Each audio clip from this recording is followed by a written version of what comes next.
Hola, ¿qué tal? Muy buenos días. Bienvenidos a nuestro panorama económico y financiero del mes de mayo de 2025. Muchas gracias por acompañarnos. El día de hoy nos acompaña Carlos de la parte de análisis económico, Fede de la parte de Fixed Income, Thor de la parte de Equities y un servidor. Tenemos mucho de qué platicar, entonces, sin más, comenzamos.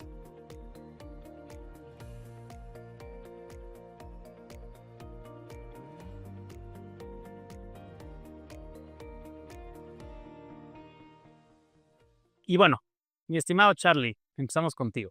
Ha pasado mucho desde la última vez que platicamos, ¿no?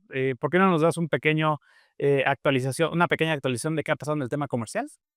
Claro, justamente la reunión pasada, estuvimos, ante el anuncio del llamado Día de la Liberación de Estados Unidos, donde prácticamente Donald Trump anunció la implementación de las tarifas y aranceles comerciales al resto del mundo. Comentamos la vez pasada que había sido una política muy agresiva, más fuerte de lo que esperábamos, y lo que se esperaba en general por todos los participantes del mercado.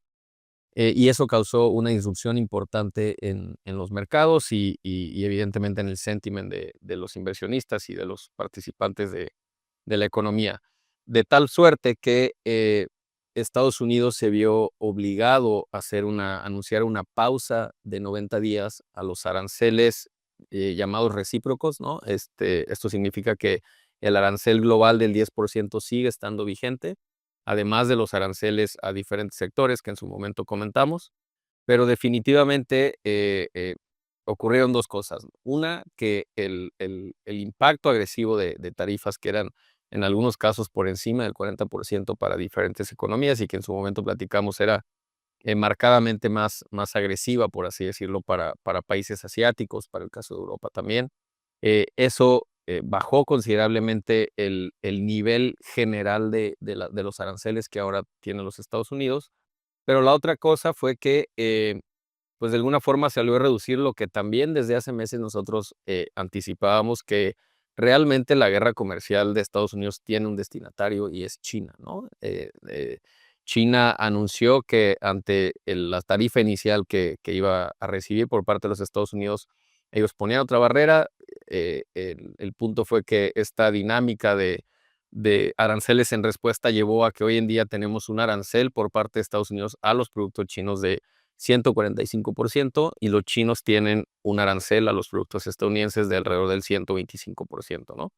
Entonces, seguimos teniendo un escenario con tarifas elevadas. Si ponderamos incluso para los Estados Unidos de acuerdo a cuánto importa de cada país y qué tarifas tiene de cada producto, hoy en día la tarifa general está alrededor del 20%, 24% la tarifa general, que antes de que se anunciaran todas esas tarifas, la tarifa general que tenía Estados Unidos contra el mundo es del 2%, entonces es un incremento muy importante, y pues eso ha generado disrupciones en las decisiones de los consumidores, de los exportadores y los importadores a nivel global. Y si bien es cierto, nosotros esperábamos que se pueda llegar a algún tipo de negociación y que se baje un poco el nivel que hoy en día es insostenible que se tiene con China, el nivel de arancel, quedaría algún arancel, ¿no? Se estima que pueda estar alrededor del 15% o dado que también anticipamos que se pueda quedar la tarifa global del 10%, aún así sigue siendo un incremento importante respecto a las tarifas que se tenían antes de todo este escenario, ¿no? Entonces, a grandes rasgos, este es el panorama. El resto de los países han estado en negociaciones activas con los Estados Unidos. La Casa Blanca menciona de que tiene, pues, hay un listado de alrededor de 40 países que están buscando generar algún tipo de acuerdo con los Estados Unidos. Al día de hoy no se ha logrado ningún acuerdo oficial. Se habla de que algunos países con los que Estados Unidos tiene una buena relación, como el caso de India, como el caso de Japón, como el caso de Taiwán, puedan llegar a un acuerdo relativamente pronto, pero la realidad es que llevamos pues prácticamente un mes desde el Día de la Liberación y esos acuerdos no han llegado, ¿no? En el caso de China se habla de que hay intención de negociar, pero esas negociaciones no están todavía sobre la mesa, lo cual pues nos habla de que el tema tarifario, como hemos anunciado o hemos anticipado desde inicios de año, pues va a ser un tema largo que anticipamos que pueda llegar a algún tipo de acuerdo y que baje la incertidumbre, pero que definitivamente será un nivel de barrera comercial más alto del que estábamos acostumbrados en los últimos años, ¿no? Perfecto. Oye, y a ver, creo que en resumen, sin entrar tanto a México, porque México lo vamos a guardar para después, eh, ahorita el principal afectado es China, ¿no? ¿Hay algún otro que se haya visto afectado de forma relevante además de China? Más que más bien sí, y tiene que ver con, la matriz de producción de estos países, ¿no? Porque no olvidemos que, pues, si a todos tienen, quitando a China, si todos tienen el 10%, pues, todos están iguales, nomás con una barrera del 10% todos, ¿no? En el relativo, eso te dejaría prácticamente en términos iguales, pero adicional a eso, sigue habiendo, por ejemplo, aranceles al acero y al aluminio, ¿no? Siguen estando presentes aranceles a los autopartes que se producen y autos que se producen fuera de Estados Unidos. En este sentido, Japón es una de las economías que es intensiva en la producción de autos, que representa una parte importante en la producción y exportación de autos, y en ese sentido, pues Japón sigue recibiendo el arancel del 10% y además tiene el arancel de los autos. Entonces, en particular Japón, pues está siendo afectado relativamente más que otros países. El caso de India con el tema del acero y diversos países que más bien depende, pues, de cómo está establecida su producción, su matriz de producción, ¿no? Correcto, correcto. Muy bien. Okey, ese es el tema comercial. Ahora, el otro tema que me gustaría tratar es la economía americana, porque veníamos de una historia donde la economía mexicana tenía cierto, desempeño muy por arriba del resto del mundo. De hecho, lo que vimos el año pasado fue una desaceleración global muy fuerte, que le pegó a todos menos a Estados Unidos, ¿no? Y de ahí se empezó a hablar del excepcionalismo americano y demás. ¿Qué tanto Ahora, bien, con esto que ya sabemos ahora, ¿qué tanto es cierta ese excepcionalismo? O más bien, ¿qué tanto se está poniendo en duda hacia adelante? ¿No? Sí, y yo creo que la respuesta, rápida y sencilla es que la historia del excepcionalismo estadounidense, ha quedado atrás, ¿no? Y quedó muy atrás muy rápido, pero creo que fue muy importante cómo has planteado las preguntas, porque, y que habláramos primero de aranceles, porque esa es la razón por la que la historia del excepcionalismo estadounidense pues, podemos decir que ha quedado detrás, ¿no? O sea, en ausencia de eso, probablemente seguiríamos hablando de una economía estadounidense sólida, que siendo sinceros, al día de hoy, los datos más duros muestran esa resiliencia todavía en la economía estadounidense, ¿no? Acabamos de tener el dato de PIB de Estados Unidos, que si bien es cierto que salió negativo, fue por un tema de aritmético, por las importaciones, porque las importaciones le restan puntos al PIB y eso, dado que ha habido una anticipación justamente de importaciones, todo el mundo está pensando que los precios de las importaciones van a subir, de los productos importados por las tarifas, entonces todo el mundo se adelanta y compra esos productos para llenar sus inventarios y eso para la medición del PIB es negativo. Pero en ausencia de eso, el consumo sigue estando resiliente a una menor tasa, creciendo una menor tasa de lo que lo venía haciendo, como ya lo habíamos previsto, pero la inversión sigue estando fuerte, y el consumo de gobierno pues también ha disminuido por estas políticas de Donald Trump, pero la parte que más pesa, que es el consumo y la inversión, pues siguen mostrando esta cierta resiliencia. Ahora, el tema es que pues probablemente eso sea, también noticias viejas, por así decirlo, ¿no? Porque hacia adelante, pues te estamos teniendo este efecto donde hay dislocaciones en el volumen de pedidos, justamente por las tarifas, y eso te lleva o hay un riesgo importante en que hacia adelante, pues ya te llenaste de inventarios, ya compraste lo que te ibas a comprar porque ya sabías que iba a subir de precio, y entonces hay un riesgo de que en los próximos meses, más hacia final de año, pues el consumo se detenga más de lo que se estaba deteniendo, ¿no? Entonces eso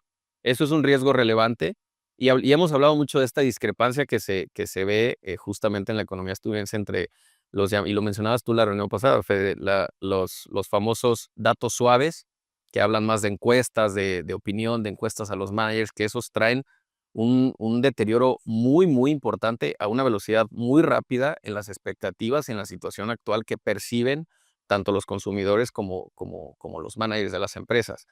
Pero eso no se ha traducido en los datos reales, que son como el PIB, la generación de empleo, que sigue saliendo resiliente, el número de despidos, que está bastante moderado, bastante contenido. Entonces tenemos esta discrepancia, lo cual pues hace muy difícil prever hacia dónde se puedan mover los escenarios, ¿no? Pero en todo caso, volviendo a tu pregunta inicial, el tema es que el daño está hecho para la economía estadounidense desde mi punto de vista, ¿no? Y el tema va a ser más bien la magnitud de ese daño. Prevemos que pueda ser limitado, o sea, limitado difícilmente, o será un escenario muy de cola donde veamos una recesión como la del 2008, como la del COVID. Me parece que va a ser eh, pues un golpe a la economía que pues más bien te la llega a cero, poquito abajo de cero, pero que rápido también se pueda cambiar el sentimiento, justamente porque esto está siendo provocado por políticas públicas. Pero creo que el ejemplo más claro de por qué también el excepcionalismo estadounidense tiene que ver con que ha habido una pérdida de confianza en los activos estadounidenses a nivel global, ¿no? Y eso se refleja pues en la caída que tuvo el equity estadounidense y que fue beneficioso a otros países. No es una caída global, sino que más bien muchos participantes se salieron de Estados Unidos por la falta de confianza y se fueron a otros países. Algo similar pasó con las tasas, que tuvieron un incremento importante de las tasas de los bonos del tesoro. Aquí nos hablarán más a detalle los PMs. Pero el tercer componente de esta pérdida de confianza es con el dólar, que se ha depreciado de manera muy importante a nivel global y que los principales beneficiarios pues, en estas monedas duras que le llaman pues, ha sido el euro, ha sido el yen, justamente porque los inversionistas están buscando, o sea, esta etiqueta de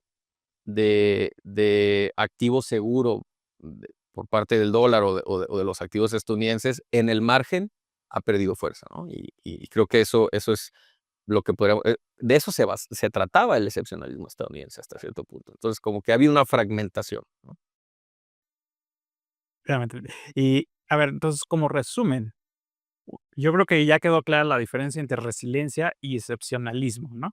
Eh, a veces se confundía, pero más bien creo que lo que está quedando claro es que la economía ha aguantado shocks importantes, entre ellos la subida de tasas, entre ellos el refinanciamiento de muchas empresas y demás, pero eso no significa que esa dinámica va a seguir hacia adelante, exacto, o sea, que es inmune, ¿no? Que era un poco la historia del excepcionalismo americano, ¿no? Y segunda es, oye, ahora sí, con todos estos factores ya no tan positivos y más bien que muchos te van a empezar a jugar en contra, porque las tasas siguen altas, y ahora le agregamos toda la incertidumbre que genera el entorno político y la guerra comercial como tal, pues ese es un detractor al crecimiento de largo plazo, porque obviamente muchas empresas van a esperar a hacer gastos en CAPEX y en inversiones de largo plazo mientras no sepan cómo va a quedar esto, ¿no? Y eso puede tardar 6 meses o un año o toda la presidencia del señor Trump, ¿no? Existe ese escenario también, ¿no? Entonces, todos esos factores ya nos llevan a una tasa de crecimiento que a lo mejor no es negativa, pero sí ya no es los niveles de 2,5% que veníamos acostumbrados 2 años anteriores. Entonces, en ese escenario, ahora sí me regreso contigo, Fede. ¿Qué ha pasado en el tema de tasas a nivel internacional, no a nivel local, con todo esta vaivén de las noticias de comercio? Pues muy en línea con lo que acaba de mencionar Carlos, los bonos del tesoro por primera vez mostraron un movimiento errático, a diferencia de lo que se hubiera pensado de manera original. Y aquí me explico. La primera semana de abril, el bono del tesoro estaba, no es muy redondo, estaba alrededor de 4.15 y de 4.15 brincó muy rápidamente hasta casi niveles de 4.50. Y entonces eh, eso no debería ocurrir cuando tienes a la economía más grande del mundo, le bajan la calificación S&P en 2000, ¿qué fue? Por ahí de 2015, y cuando le bajan la calificación a Estados Unidos, en vez de que los bonos subieran, La eh, tasa de los bonos. la tasa de los bonos subieran, la tasa de los bonos baja, el dólar se aprecia. Digamos que Estados Unidos ha vivido en una situación como muy particular. Y eso de particular es porque al final Estados Unidos es el la moneda, de reserva de todo el mundo, en donde casi el 90% del comercio se hace a través del dólar, lo cual provoca que Estados Unidos tenga ciertas particularidades como esa. Sin embargo, la primera semana de abril demostró que algo más estaba pasando. Las siguientes semanas, la volatilidad continuó mucho más baja, bueno, más baja después de haber visto este movimiento más alto de los últimos 40 años. Y a diferencia de los brincos que todas las tasas a nivel mundial subieron, pero dentro del mundo de países desarrollados, el que más subió fue Estados Unidos. Y entonces la pregunta que los inversionistas comenzaron a hacer era, Estados Unidos, o puntualmente los bonos del tesoro es el refugio siguen siendo el refugio o ya no. Y entonces eso provoca, que el concepto que se conoce como la prima por riesgo, que de una manera muy sencilla de explicarlo es invertir a un día, tiene cierto riesgo muy, muy bajo, e invertir a 10 años, mientras más largo el plazo sea, más riesgo tiene. La prima por riesgo en Estados Unidos aumentó de manera importante. Si entrar a los detalles, a menos que quieran entrar a los detalles del qué pasó puntualmente, que ya tenemos más datos y ya sabemos más o menos bien qué pasó, eh, el brinco, o la pregunta que sucedió es, ¿Estados Unidos es o debe seguir siendo hacia adelante el país de reserva? ¿El dólar debe seguir siendo la moneda de cambio? Y esa es la pregunta que se hizo el mercado. El resto de los países desarrollados se vieron puntualmente, Japón se vio mucho más defensivo. Percepción de riesgo que se puede medir a través de los CDS, el Credit Default Swap, que básicamente es el seguro que tienes por comprar una inversión y que no salga bien. Digamos, esta es la prima que tú pagarías. También aumentó y Estados Unidos es el único país que no tiene un CDS porque al final está en dólares. Entonces, si tú tienes la moneda de reserva, pues, ¿quién te controla? Digamos que abril fue un mes completamente atípico. Estos niveles ya han regresado de manera importante. La volatilidad igual, disminuyó considerablemente. Ahorita que entremos a México veremos qué fue lo que sucedió, pero yo creo que la pregunta que se abre aquí definitivamente es hacia adelante. ¿Estados Unidos va a seguir siendo este poder económico? ¿Qué tanto puede seguir siendo poder económico? ¿Cómo se va a mover el comercio hacia adelante? Y hace preguntas, yo creo que de fondo muy profundas. Ahorita vamos a entrar específicamente a contestar esa pregunta, pero antes de, Thor, ¿qué pasó en el lado de equity en este periodo de Eh, los... yo diría que está más vinculado a la parte que mencionó Carlos, la parte económica, porque no se vio ese movimiento extraño en el equity en Estados Unidos. Vimos el S&P caer fuertemente, más fuerte que los demás mercados. Lo que mencionó Carlos es un golpe al crecimiento económico global y eso, pues, sin duda le pegó a la tasa de crecimiento esperada en todos los mercados de acciones del mundo. Ahora, conforme fueron pasando los días y Trump fue reduciendo y haciendo pausas y reduciendo las tarifas que impuso a otros países, los mercados se fueron poco a poco recuperando y pues prácticamente al día de hoy vemos que los mercados, tanto el de Estados Unidos como el de Japón, como el de Europa, como el de China, están prácticamente como antes del día de la liberación. Entonces, estamos sin incluso ponerle un precio a esas tarifas que podrían ser del 10%, como dice Carlos, o podrían no ser nada, pero el mercado en el mundo de las acciones, pues ya se olvidó prácticamente en los precios de esas tarifas. Entonces, sí, pues se ve un poco como eh, ya no se le está dando en los mercados esa confianza a Trump. Definitivamente se perdió en del lado de equity,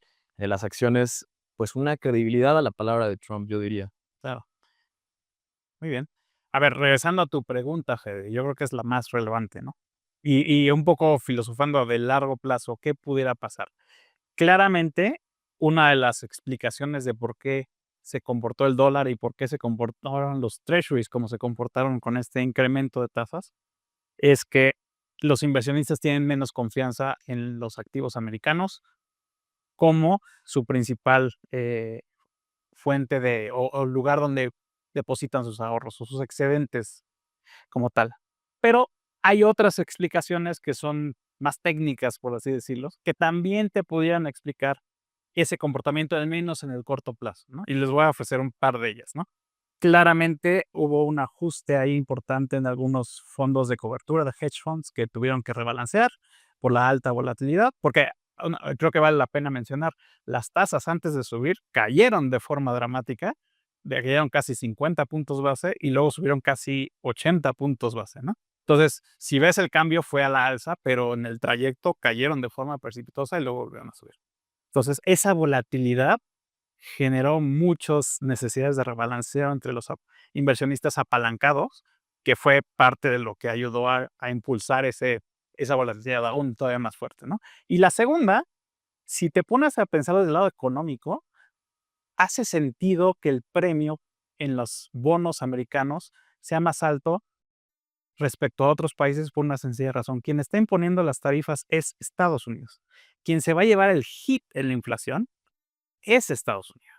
Porque si sí aplican las tarifas, como se va a haber traducido esto inicialmente al menos, es en un ajuste de precios a la alza de todos los productos importados en Estados Unidos, que no necesariamente se va a ver replicado en las demás economías. ¿Por qué?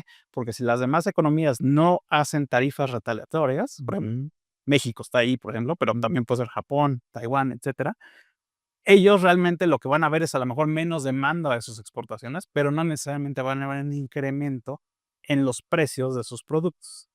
Entonces, hace sentido que el premio por inflación de corto plazo crezca más en Estados Unidos comparativamente a bonos en Europa o bonos en Japón o a bonos en México, por ejemplo. Segundo, ese impacto inflacionario le abre la puerta, más bien le cierra la puerta a la Fed de bajar tasas, cosa que no necesariamente va a pasar en los otros países. Por ejemplo, México. México, si no pone tarifas retrógradas, si no tiene un impacto de inflación fuerte, solamente va a haber una caída en demanda y eso le abre la puerta a Banxico a bajar mucho más las tasas y por ende los bonos pues te reflejan eso. Ahora, lo que quería llegar con esto es que hay diferentes formas de explicar por qué ese celo de los activos americanos, que una de ellas puede ser menos confianza por parte de los inversores globales, otra de ellas puede ser una medida retaliatoria de corto plazo, que es dejo invertirte, así como para mandarte la señal del señor Trump de que no es de a gratis, o la tercera es simplemente que los inversionistas dicen, a ver, en términos prácticos, hay riesgo de mayor inflación en Estados Unidos, cosa que en los otros países no necesariamente. Entonces, la pregunta para ti, Charlie, regresando es, ¿cuál escenario crees como más probable tú? Mira, primero te diría, creo que, y va a ser una respuesta muy economista, pero creo que la primera pregunta, la primera cosa que diría es que todas estas cosas que has dicho, que comentó Fede y lo inicial que también yo decía, creo que todas ocurrieron, ¿sí me explico? O sea, no hay una única explicación de qué fue lo que pasó. Yo creo que es cierto que hubo movimientos técnicos como los que acabas de describir que causaron ese movimiento abrupto en los activos. También creo que pues el impacto en el corto plazo que se tiene o que se prevé que se pueda tener en términos inflacionarios para Estados Unidos es cierto, y también creo que es un tema de plazos, ¿no? En el largo plazo también creo que sí hay un golpe a la confianza de Estados Unidos, ¿no? No, y eso yo creo que va a ser también parte de la conversación que vamos a tener. Me adelanto un poquito, yo no creo que necesariamente signifique que vayamos a tener en el futuro una nueva moneda de reserva. Creo y no tanto porque los Estados Unidos sea inevitable o sean excepcionales en términos de lo que hemos estado contando, sino que más bien no hay todavía quien pueda sustituirlo, ¿no? Entonces, creo que son varias cosas ahí mezcladas. Ahora, hacia tu pregunta de qué esperamos que pueda pasar, hace rato lo comentaba, yo sí creo que, porque hay mucho debate, ¿no? O sea, justamente el hecho de que haya muchas explicaciones habla de que hay mucha incertidumbre. Entonces, creo que yo sí creo que va a haber un impacto en los precios, que será temporal y que será limitado. También creo que va a ser limitado. No creo que vaya a ser un episodio inflacionario importante y no creo que vaya a ser para nada exacto. Hoy la inflación está prácticamente cerca del objetivo, ¿no? Del 2% en Estados Unidos. En el COVID llegó a estar al 8%, ni de cerca veo que pueda llegar ahí, más bien pues, que se mantenga persistente en niveles más cercanos a 3 o ligeramente por encima de 3 y que sea temporal, ¿no? Y tiene que ver con el tema de la inflación tiene que ver con varias cosas. Una, que como tú bien dijiste, pues las tarifas las está poniendo Estados Unidos y son tarifas que se están poniendo a bienes producidos fuera de Estados Unidos, que recordemos, Estados Unidos es una economía de servicios y dentro de la canasta que consumen los hogares, alrededor del 80% son servicios. Es el gasto que cobran en restaurantes, en boletos de avión, en todo lo que típicamente gasta una economía desarrollada, como es el caso de Estados Unidos. Y el restante 20% son los bienes. Entonces, estamos hablando de un impacto fuerte, sí, pero en el 20% de lo que consumen los estadounidenses, que recordemos que también, si ordenáramos de mayor a menor las economías, qué tan abiertas son en el mundo, y tenemos economías muy abiertas como, pues, digamos, una economía de bajos recursos que lo único que hace es exportar, porque solo quizá tiene un producto, vamos a decir, soya, por ejemplo, ¿no? Y todo lo demás lo importa porque pues, no produce nada más, eso te hace muy abierto ante el mundo.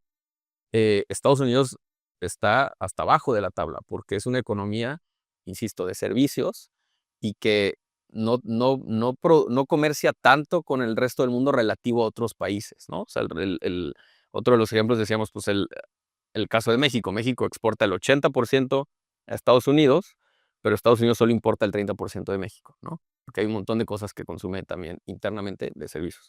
Todo este tema para decir que el impacto de la inflación, yo creo que sí va a existir, va a ser limitado y eso, pues también tendrá implicaciones para la Reserva Federal, pero la otra parte de las tarifas es el crecimiento.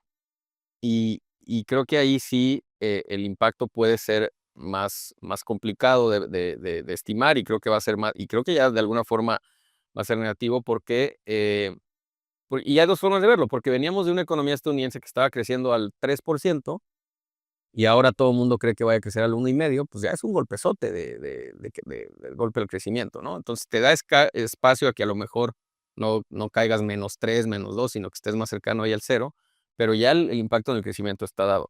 Y creo que el problema es, y lo hemos platicado en otros eventos de este tipo, esta historia de la autoprofecía cumplida, ¿no? Que no nos hemos librado de ella, porque que es esta historia donde el consumidor está viendo que los precios puede que suban, que está viendo que las empresas van a decir que ya no van a contratar. En algunos casos están viendo que ya las empresas están diciendo que van a hacer recortes de empleo. Y entonces dicen, no, pues mejor me espero, ¿no? Mejor me pongo a ahorrar un poquito más porque yo no sé si en los próximos 6 meses al que corran vaya a ser a mí. Y esta autoprofecía cumplida, pues las empresas pues ya no contrato porque los consumidores ya no quieren gastar y se hace esta bolita de nieve donde eventualmente acabas teniendo pues, una recesión, ¿no? O menor crecimiento. Y yo creo que eso no lo hemos librado. Los datos soft, que son esta parte suaves, siguen mostrándonos esta debilidad muy marcada en el consumidor. Y pues está por verse hasta qué punto se va a reflejar en la economía real. Y hay argumentos también para decir, pues va a ser limitado, porque por un lado los márgenes de las empresas siguen siendo elevados en Estados Unidos y eso pues, como que puedes acolchonar un poquito el golpe. Las empresas, los hogares, pues llevan años acumulados con un incremento muy fuerte por el retorno de sus activos, porque la bolsa americana los últimos 2 años ha crecido de manera muy grande. Y pues eso te puede como acolchonar un poquito suponiendo que el deterioro es gradual, ¿no? La cosa es que, eh, pues ante esta incertidumbre, cualquier headline te puede cambiar la dinámica. Y bueno, todo esto para resumido en mi forma de ver las cosas es que creo que vamos a seguir, sí vamos a ver un golpe adicional todavía al crecimiento que va a ser más evidente hacia finales de año, pero que no va a ser una recesión profunda y que en la medida que pues, los datos feos se empiecen a traducir en el papel, vaya, pues también va a haber espacio para que las políticas públicas vayan en sentido contrario, entonces pues puedas de alguna forma salir un poco más rápido de lo que de otra forma sería, ¿no? Eso es lo que yo te diría. Y aquí por último nada más haría la distinción que siempre hablamos. Una cosa es lo que pasa en la economía real, en los datos económicos, en el PIB, en el ingreso de las empresas, etcétera. Y otra cosa es lo que pasa en los mercados, ¿no? Que los mercados suelen ir adelante y podría argumentarse incluso que los mercados ya vieron ese golpe, ¿no? O sea, ya la caída que se dio en su momento en las acciones y el incremento de los bonos y demás, pues no es menor. Y por otro lado, pues todavía no se está viendo en la economía real, ¿no? Entonces hay un lag ahí importante que hay que tomar en cuenta.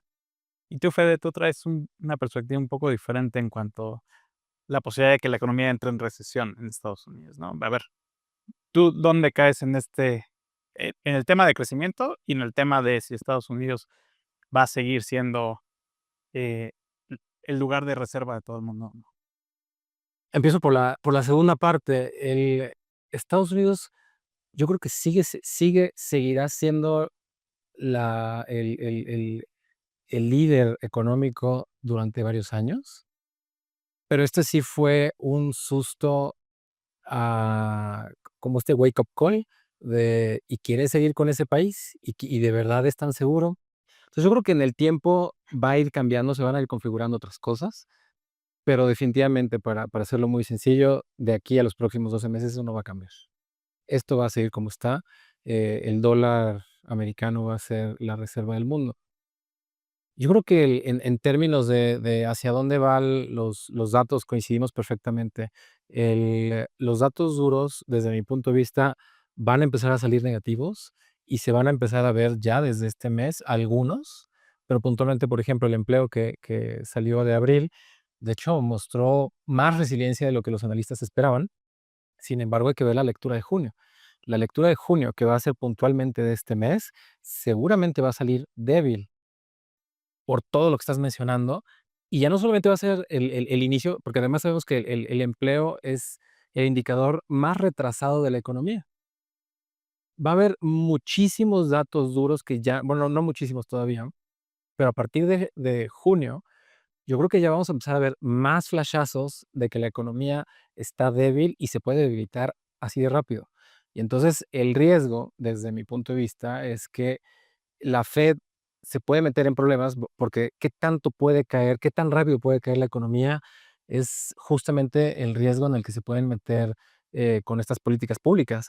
El siguiente paso que ha dicho el gobierno es que después de estas negociaciones o al mismo tiempo que las negociaciones van a empezar a ver el recorte de impuestos. Entonces sí quieren meter las manos, la desregulación para el segundo semestre del año, sí quieren hacer algo, pero están jugando con fuego. Entonces, desde el punto de vista de activos, yo creo que el riesgo es de que inicialmente esta resiliencia se siga viendo puntualmente para las tasas de Estados Unidos, caigan porque los datos van a empezar a salir más débiles y la pregunta es si le va a dar tiempo al gobierno de darle la vuelta o esto se va a ir a una recesión profunda.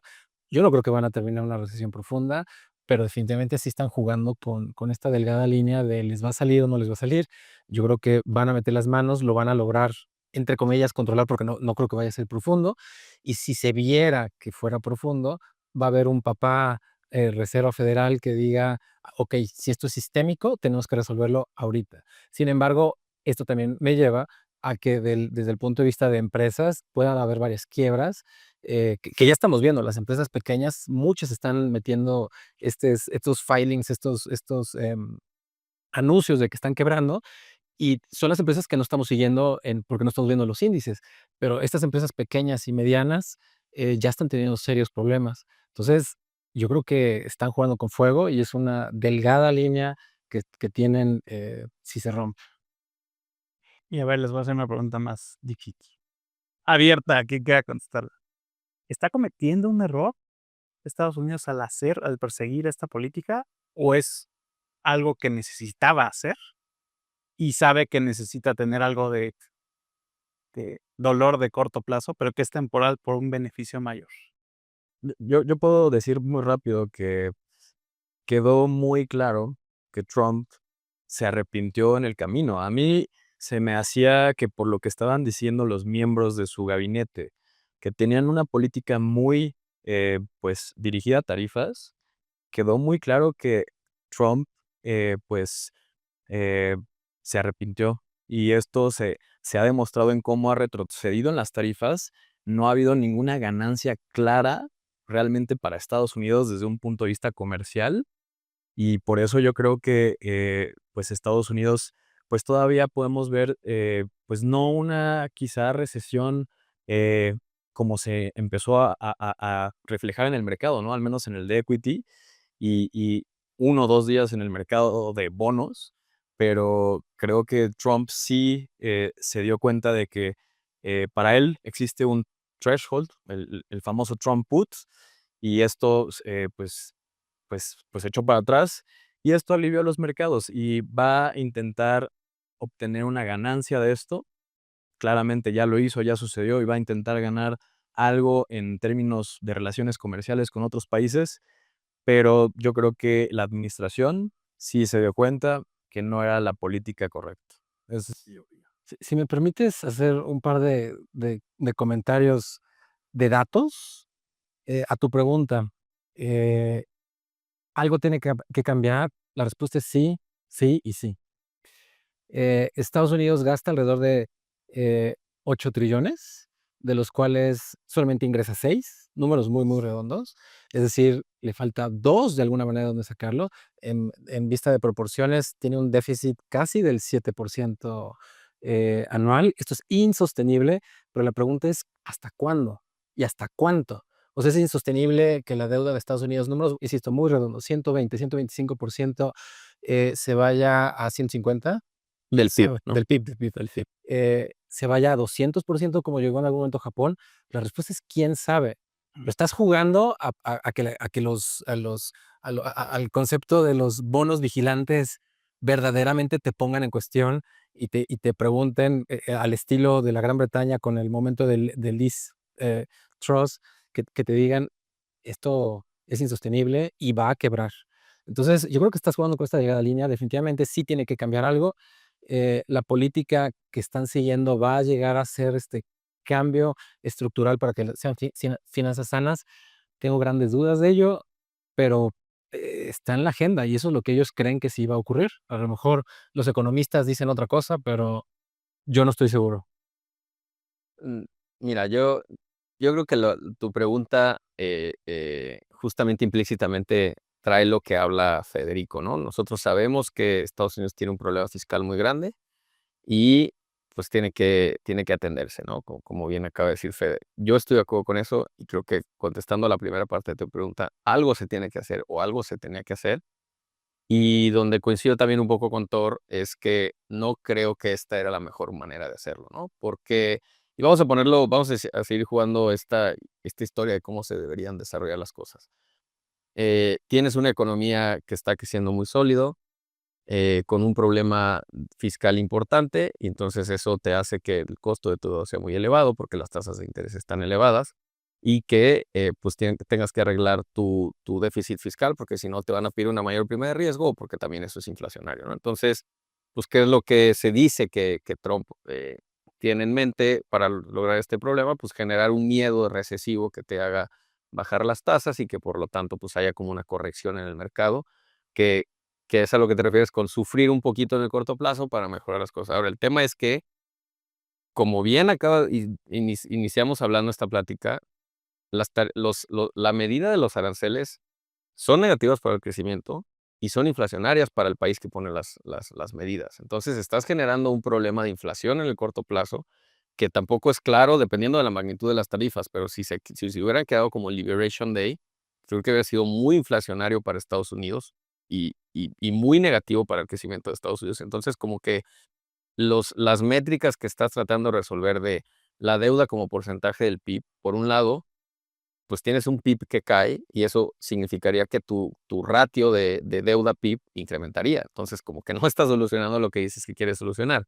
Y por otro lado, pues el déficit fiscal también, ¿no? O sea, hay otra cosa que los economistas tenemos muy claro y que luego quizá puede ser contributivo, pero los déficits comerciales de alguna forma están vinculados también con el déficit fiscal, ¿no? Entonces, y creo que las medidas que está tomando la administración estadounidense no son las adecuadas para lograr el objetivo que al menos ellos dicen que quieren atender de la manera más frontal, que es atender los déficits comerciales y por otro lado, pues como esta parte más de segundo orden, que es atender las cuentas fiscales, creo que no es la medida adecuada, ¿no? Entonces, nada más para recapitular, yo creo que a final de cuentas podemos decir que los objetivos son bien intencionados. A final de cuentas, sí quieren corregir el déficit fiscal, quieren corregir el déficit comercial y quieren que la economía se vuelva menos dependiente de regalarle dinero a las personas y más de la inversión productiva. El problema es que esta forma que eligieron para atacar el problema, que es atacando a países externos a través de tarifas, no necesariamente está. Y segundo, yo creo que también la situación económica y sobre todo en algunos mercados es tan frágil que igual corregir eso te lleva a un problema mucho más grande, ¿no? Y eso es lo que empezaron a descubrir en el momento que vieron las caídas, no solo yo creo que en el lado de equity, sino en el lado de deuda, ¿no? Porque eso sí es algo que le pega ya al gobierno de Estados Unidos directamente, ¿no? Entonces sí creo que a pesar de que las intenciones pueden ser buenas, la forma de implementarlo no necesariamente. E incluso como que cuestionables esas intenciones, porque al mismo tiempo hace rato hablamos que después de este tema arancelario viene la discusión sobre la baja de los impuestos corporativos. Entonces, si quieres arreglar tu problema fiscal y bajas los impuestos, pues como que es cuestionable si realmente tienes esos objetivos. Y segunda, En teoría, las tarifas iban a compensar la baja de impuestos, ¿no? pero eso no es suficiente, ¿no? Sí. Pero eso no es suficiente, son cuentas alegres. Y pues bueno, la otra es que pues el infierno está lleno de buenas intenciones, queda ¿no? Eso era clarísimo. eso también es muy claro. Me queda clarísimo. Muy bien. Pasemos al terreno de lo práctico. A ver, vamos a pasar a México. ¿Cómo se ve México en todo esto que ha pasado? Rápidamente, pues México queda con una buena posición relativa al resto del mundo y esto tiene que ver pues con la protección que da el TEMEC todavía, ¿no? Justamente esta semana Donald Trump hizo un comentario donde dijo que cree que el TEMEC es un buen acuerdo, que el TEMEC debe continuar. Entonces creo que eso es positivo para México. Y pues en un mundo donde cada vez hay más barreras arancelarias, pues creo que en ese diferencial México queda bien posicionado en materia comercial, ¿no? Seguimos teniendo ciertos desafíos como la debilidad económica que sigue estando presente y los datos siguen confirmándola, pero pues más a mediano plazo la integración con Estados Unidos seguirá siendo positiva para México. Correcto. Muy bien. Y bueno, ¿cuál es tu perspectiva, Fede, para tasas en México ya en particular? Bueno, si quieres, breve resumen de qué ha pasado y qué esperas para adelante. Muy rápido, hablamos de que las tasas bajaron, subieron muchísimo en Estados Unidos. Si hablamos puntualmente de la curva de bonos en pesos, pues, en realidad, hubiéramos pensado que México es un país desarrollado, defensivo, porque en realidad la curva sí subió, como todo el mundo, pero subió muy poco. Esos 80 puntos base que hablamos de Estados Unidos, en México se reflejaron, casi la mitad, poquito menos de eso. O sea, en realidad la curva que recibió el impacto fue la curva de dólares más que la de pesos, y la otra curva que fue súper defensiva, casi ni se movió, fue la curva de UDIs. Entonces, pues ha sido muy defensivo México puntualmente en los últimos 30 días.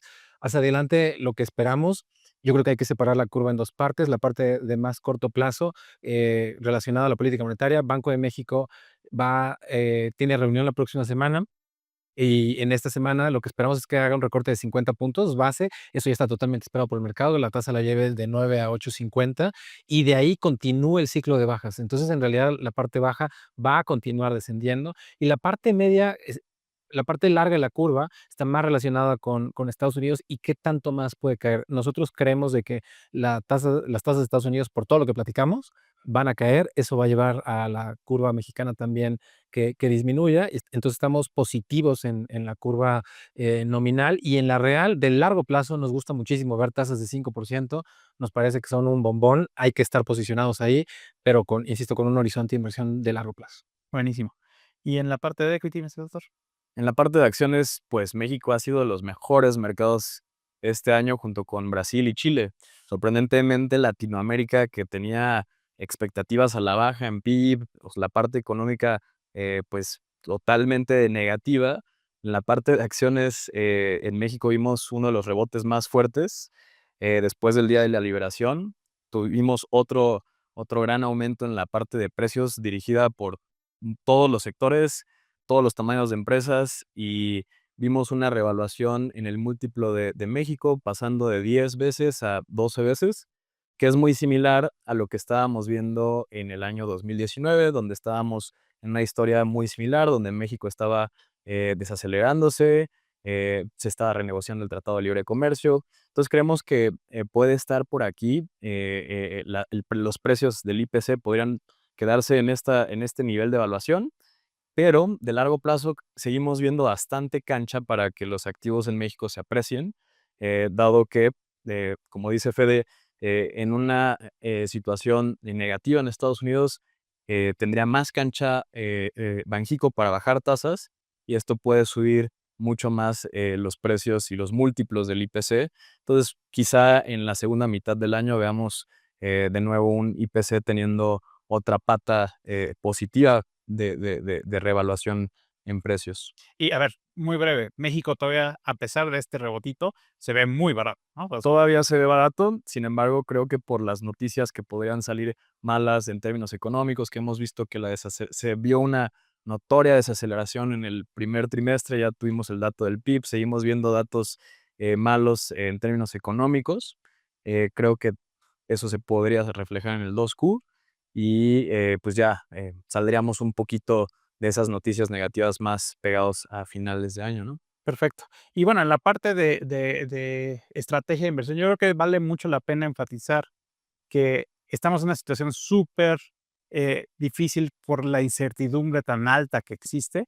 Dependemos completamente de las medidas políticas que se tomen de aquí en adelante. Hay escenarios positivos y hay escenarios negativos, y la verdad es que va a depender de del señor Trump y de lo que en agregado logren o no logren hacer. Entonces, nuestra recomendación ahí es, nos gustan los activos mexicanos, tanto tasas como equity de largo plazo ofrecen rendimientos esperados muy buenos. El problema es que el escenario de corto plazo se ve un poco incierto y hay que tener cautela, ¿no? Entonces, nuestra recomendación es sí, eh, nos gusta lo de largo plazo, de corto plazo hay que ser más cautelosos y, por supuesto, un portafolio balanceado es la mejor forma de defenderte ante esa situación porque el portafolio balanceado automáticamente va rebalanceando entre renta fija y renta variable para aprovechar estos movimientos tan bruscos que ha habido en los mercados, ¿no? Eh, Creo que respecto a la evolución de la economía mexicana, a pesar de que la economía mexicana sigue teniendo un desempeño bastante pobre, eh, en el margen ha mejorado la perspectiva hacia México, y eso ha hecho que muchos de estos activos tengan un buen desempeño, entre ellos el peso, las tasas y el equity. eh, y es el caso contrario de Estados Unidos, ¿no? Estados Unidos tenía una perspectiva súper positiva, el escenario Price to Perfection estaba en diciembre y lo que hemos visto es que ese escenario ya no es, sigue siendo positivo, pero ya no es tan positivo, ¿no? Y obviamente hemos visto el ajuste en activos ahí también. Entonces ahí lo importante es en el margen cómo van a cambiar de aquí en adelante y la realidad es que para eso necesitamos tener más información respecto a qué se hace en el tema comercial o no y qué tanto impacto va a tener en la economía americana todas esas cosas que ya pasaron y para eso sí necesitamos esperar un poco más de datos, ¿no? Entonces, mientras tanto, recomendamos mucha cautela y, pero siempre con esta perspectiva de mediano plazo de que los activos mexicanos siguen ofreciendo valor y si se puede aguantar esa volatilidad son un buen momento de participar en ellos, ¿no? Y bueno, con eso les agradecemos muchísimo su atención. Muchas gracias, Charlie. Muchas gracias, Fede. Muchas gracias, Thor. Entonces, Y por favor hagan preguntas y con todo gusto ahorita les vamos a dar nuestro mejor esfuerzo para contestarlas. Muchas gracias a todos. Ok, pues muchas gracias. Tenemos varias preguntas por acá. Primero que nada, empezamos con el tema global. Hay una pregunta que dice, ¿cómo afecta en la macroeconomía el nuevo conflicto entre India y Pakistán? Si me permites, voy a tomar esa pregunta, Chava. Yo lo iría por dos lados. El segundo no lo preguntan, pero voy a ir hacia allá. Empecemos por la parte macro. Dentro de la parte macro, y más que este conflicto bélico, en general los conflictos bélicos, la manera en la que hay que interpretarlos para saber qué tanto puede afectar a la economía global es, primero, cada país son productores de productos, esos productos, qué tanto los exportan, qué tanto las cadenas de suministro se están dislocando por el conflicto. Y bueno, en este momento, puntualmente el conflicto está muy focalizado, o sea, no es toda la India, es solamente una zona, voy a decir, relativamente pequeña, tomando en cuenta que son más de 1.400 millones de personas. Y entonces, en realidad, y Pakistán, bueno, al resto del mundo o sea, el efecto es prácticamente nada al PIB mundial. Entonces, ¿qué tanto afecta a la parte económica global? Yo diría que el efecto es muy, muy bajo, prácticamente nada. Y la segunda parte que nos preguntan es el efecto sobre los mercados financieros. Y más que hablar de India y Pakistán, porque otra vez el efecto sobre los mercados financieros globales, puntualmente Estados Unidos y México, que esos son los que más nos importan en este webinar, la respuesta otra vez es prácticamente nada. Los mercados financieros a los conflictos bélicos, insisto, depende qué tan profundos sean, en qué región sean, si son economías que pueden crear disrupciones en cadenas de suministro, ahí sí cambia la cosa y en esos escenarios pueden haber movimientos abruptos por el lado de tasas, así como por la parte de renta variable. Pero puntualmente, a la pregunta de el conflicto bélico en la región entre India y Pakistán, el efecto es muy, muy bajo con tendencia hacia nada. Perfecto. Y de hecho, siguiendo con el tema global, la siguiente pregunta es, ¿cómo ven la creación de nuevas alianzas comerciales como la de China, Vietnam, Malasia, Tailandia y Filipinas? ¿Es conveniente para ese lado del mundo? Y bueno, a ver, yo creo que aquí, si me permites, Fede, aquí lo que diría es obvio que este conflicto que está generando Estados Unidos lleve a ese tipo de alianzas nuevas. Ahora, la gran pregunta es, ¿qué tanto valor pueden generar para ellos en particular aliarse? Claramente todos ellos ya estaban en el ámbito de influencia de China de forma muy importante. Este tratado esta alianza lo único que va a hacer es fortalecer ese vínculo, pero más bien la pregunta es, ellos son un poco competidores entre ellos, o sea, todos son tanto Vietnam como Filipinas, como Tailandia, son alternativas de lugares de manufactura a China. Entonces, que se alíen, ok, suena bonito, pero realmente se ve difícil que haya una sinergia importante viniendo de ahí, ¿no? ¿Por qué? Porque todos tratan de competir bajo el mismo modelo que es manufactura barata, básicamente, ¿no? Entonces, lo que sí es claro, y creo que vale mucho la pena notarlo, es se están haciendo como que dos ámbitos de influencia a nivel global. El de China, que sigue trayendo cada vez más agregados digamos, a su grupo, y el de Estados Unidos. Y claramente esas dos van a seguirse separando, ¿no? Y ahí la buena noticia es que México claramente está cayendo en el de Estados Unidos, y si efectivamente esta guerra comercial sigue, no sé exactamente qué le va a pasar a Tailandia, a Filipinas y a Vietnam, pero lo que sí sabemos es que México se va a ver muy beneficiado porque México está en el grupo correcto, ¿no? Básicamente. Entonces, sí puede haber salidas de inversión en China, por supuesto, pero también de Tailandia, también de Vietnam y también de Filipinas, y todas esas podrían caer en Estados Unidos, pero más probable van a caer en México, ¿no? Entonces, creo que esas noticias son positivas en el margen para México. A lo mejor son positivas en el margen también para ese grupo, pero no necesariamente vemos como que va a ser algo que va a tener un impacto grande a nivel internacional, ¿no? Entonces yo simplemente diría, y debemos de esperar más de este tipo de alianzas que sean anunciadas en el futuro, ¿no? Básicamente. China está aprovechando esta tensión que está generando Estados Unidos para tratar de aliarse con el que pueda, ¿no? Básicamente. Y si me permites agregar algo brevemente, lo que vimos en la guerra comercial, bueno, más que la guerra comercial, en el periodo anterior de Trump, cuando impuso tarifas puntualmente a China, fue que empresas de China se mudaron a Vietnam para quitarle la etiqueta de Made in China y ahora era Made in Vietnam. Y entonces esos productos se exportaban desde Vietnam con en realidad manufactura china a Estados Unidos. También eso podría ser lo que buscan los chinos, salirse de estas megatarifas al día de hoy. Obviamente eso depende de qué tanto tiempo dure las tarifas en China, que obviamente en estos niveles no va a durar tanto tiempo, pero la etiqueta puede cambiar de China a otra cosa. Correcto. Ahí más bien, yo creo que los americanos ya están en una posición mucho más cuidadosa y seguramente si ven especie de arbitraje de cambiar la etiqueta de Made in China a Made in Vietnam o Made in Filipinas, seguramente van a responder a eso también. No creo que se queden nada más viendo, ¿no? Y esa presión ya la está viendo todo el mundo, México incluido, ¿no? Entonces, sí vale la pena que ese movimiento que funcionó en su momento, no sabemos qué tanto va a funcionar en esta época, ¿no? Bueno, vámonos a la siguiente pregunta. Dice Gonzalo, yo me pasé del LS3, del balanceado más agresivo, para no seguir perdiendo, y me pasé al de mediano plazo, que es pura renta fija, teniendo una ganancia modesta, pero sin perder. ¿Hacia dónde me recomendaría moverme o meter más inversión adicional? Yo creo que aquí hay dos factores, Gonzalo, que debemos de considerar. Uno de ellos es, cuando vienen este tipo de shocks, no necesariamente es una buena alternativa moverse.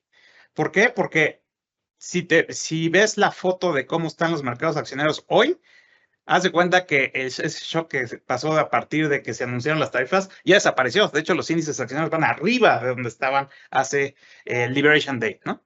Bueno, un día antes de Liberation Day. Entonces, sí puede ser muy peligroso dejarse llevar por la volatilidad y por la emoción del momento y tomar decisiones estratégicas como la que hiciste. Y de hecho, la tuya es un muy buen ejemplo. ¿Por qué? Porque te pasaste de un portafolio que está cargado a renta variable de forma muy importante a uno que está puramente en renta fija. Entonces, ese tipo de movimientos, si los mercados cambian rápidamente, como ya estamos viendo que puede pasar, pues te puede salir mal, ¿no? Entonces, ahí lo que primero recomendamos es, hay que tener fe en que las estrategias van a hacer su chamba, ¿no? Entonces, y segunda, y eso también creo que es muy, muy importante, estar seguro de que la inversión que estás teniendo sí es de acuerdo a un perfil de riesgo que tú puedes soportar.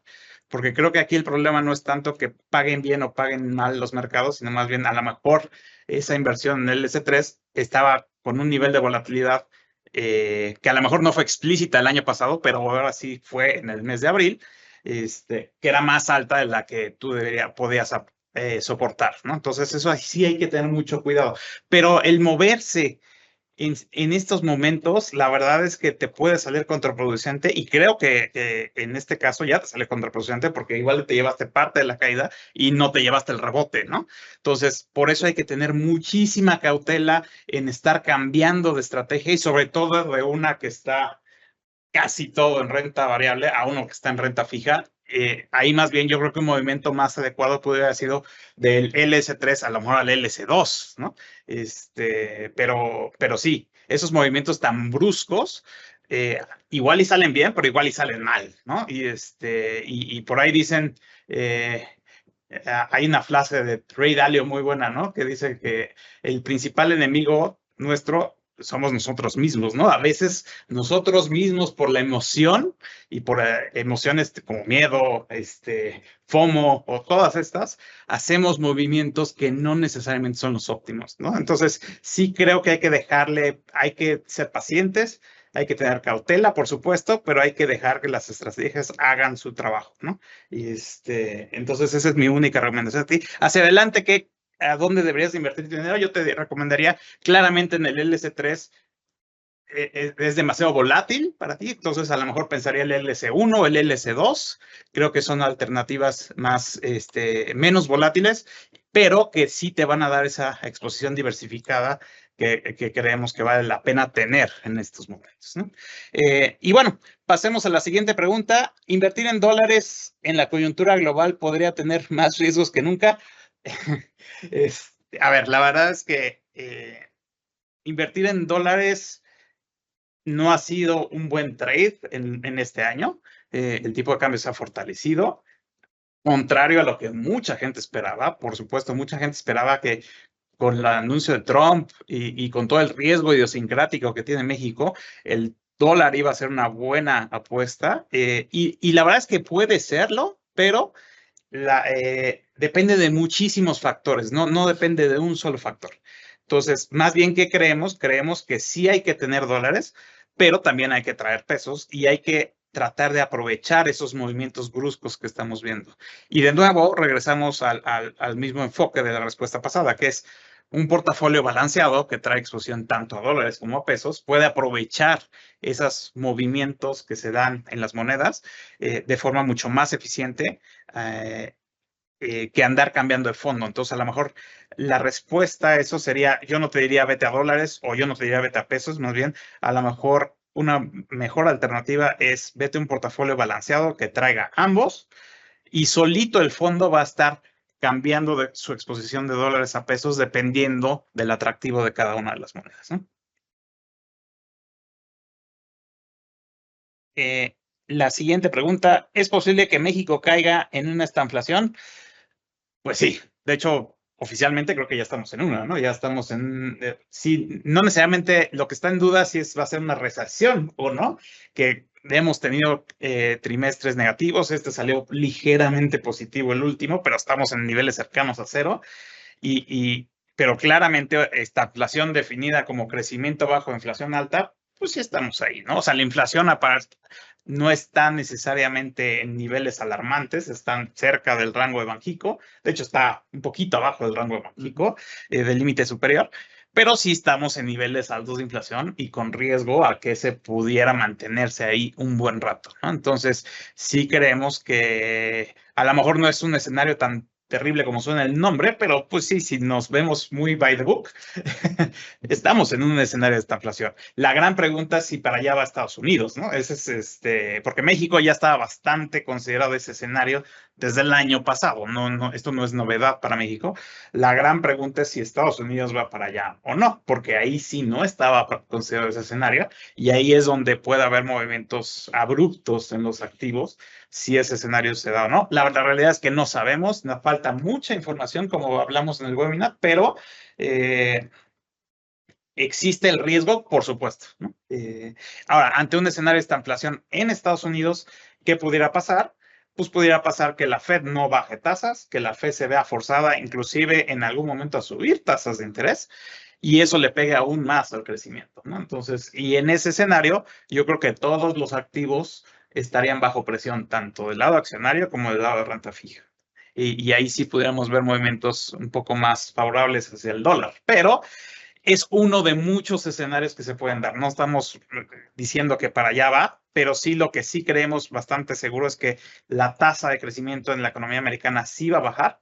No sabemos si necesariamente esta inflación, pero sí, cuando menos, ya no vamos a tener los crecimientos que tuvimos el año pasado. Y la gran pregunta es inflación. ¿Qué tanto va a pegarle a la inflación? Yo creo que ahí falta ver.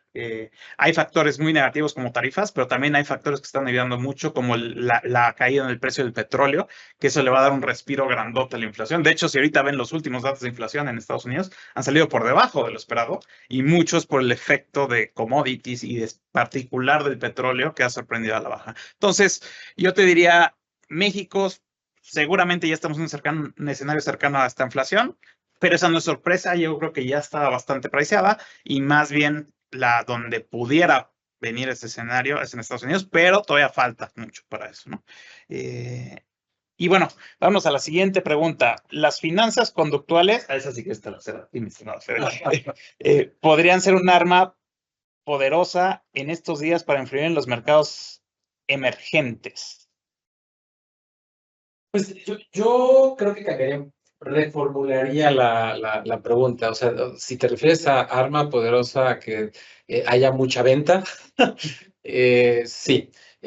Para los que no están tan familiarizados con las finanzas personales o más que las finanzas personales, la economía conductual, puntualmente, básicamente de lo que habla es de cómo los seres humanos no somos este ente que funciona perfectamente como los modelos describen que la economía, que las personas deberían comportarse con base en cómo la economía se mueve. Es decir, si el precio baja, la gente debería comprar y si el precio sube, la gente debería dejar de comprar productos. Básicamente esa es la definición. Y, ok, tomando eso en cuenta y llevándolo hacia los mercados emergentes, lo que estamos viendo, yo diría que va de dos lados y ahorita le paso la bolita también a Thor para que acompañe la respuesta desde su punto de vista de renta variable, es que hay demasiada incertidumbre en los mercados financieros. Esta incertidumbre está causada puntualmente por la política comercial que tiene el gobierno de Estados Unidos hacia el resto del mundo y evidentemente de regreso, el resto del mundo hacia Estados Unidos. Entonces, la pregunta clave es, ¿Estados Unidos va a ir a recesión o no? O recesión profunda o no. Desde nuestro punto de vista, ese no es el escenario base. El escenario base es que haya una desaceleración. Aquí la pregunta es si cruza la rayita de recesión o no. Que la rayita de recesión sería que el crecimiento sea por debajo de cero. Independientemente de eso que está en el margen, es si esto se vuelve muy profundo, va a los mercados, puntualmente el de renta variable, lo debería tirar de manera importante. La respuesta es sí. Y de ahí siguen los mercados emergentes. ¿Qué es lo que deberían hacer las clases de activos cuando tú tienes una recesión profunda? Puntualmente voy a entrar solamente a la parte de tasas. Lo que debería suceder en las tasas de los países emergentes es que los bancos centrales, si estaban recortando tasas, por ejemplo, Banco de México, dejan de recortar. Necesitas tener una tasa alta para mantener el impacto de corto plazo. Después tienes que bajar las tasas rápidamente porque lo que sigue en tu economía es que viene una recesión probablemente. Y aquí le paso la bolita a Thor para que nos platique qué es lo que sucede en los mercados de renta variable. Gracias, Pedro. Siguiendo con la parte de la toma de decisiones, de cómo influye los sesgos en la toma de decisiones económicas, una de las sesgos más importantes es el sesgo de actualidad, que esto significa que nos dejamos llevar mucho por los eventos más recientes en nuestro entorno. Y esto es, normalmente podríamos verlo desde dos puntos de vista. La economía y la bolsa de valores el año pasado tuvo una caída muy fuerte, y lo que haría este sesgo de actualidad es pensar que la bolsa va a seguir cayendo, porque si el año pasado cayó y la economía se está desacelerando, pues vamos a seguir pensando que la bolsa va a caer.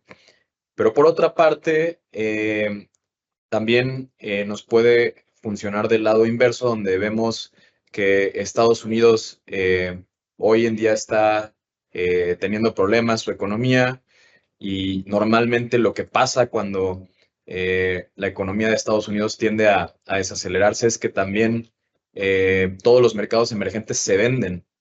Esto, hoy en día, lo que está pasando es que está siendo al revés. Entonces, este sesgo de actualidad, pues claramente sí está siendo un arma poderosa a favor de México, porque está jugando en contra, y lo que está pasando realmente con México es que se está apreciando.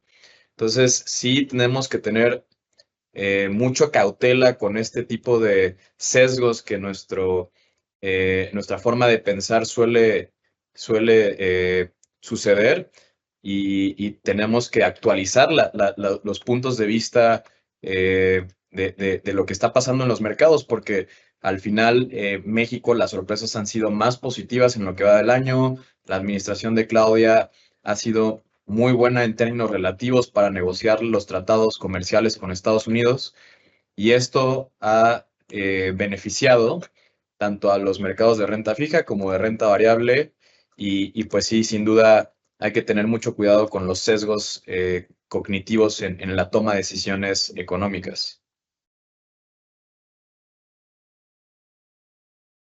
Y bueno, con esto parece que ya no tenemos más preguntas. Les agradecemos muchísimo su tiempo, su disponibilidad, y simplemente yo creo que reiterar el mensaje que tocamos. Hay que ser muy cautelosos ahorita, y en particular no solo nosotros desde el punto de vista de portafolio manager, sino más bien también ustedes como clientes. Creo que no vale la pena hacer grandes movimientos ahorita. ¿Por qué? Porque hay mucha incertidumbre, y puede ser negativa, pero también puede ser positiva, ¿no? Entonces, ahorita no es momento de andar reevaluando si la estrategia de inversión de largo plazo es la correcta o no. Hay mejores momentos para hacer eso. Ahorita más bien hay que tratar de no dejarse afectar tanto por las noticias del día a día y tomar una perspectiva más de mediano largo plazo, ¿no? Entonces, con eso pues, les agradecemos su tiempo y nos vemos el mes que viene. Muchas gracias a todos.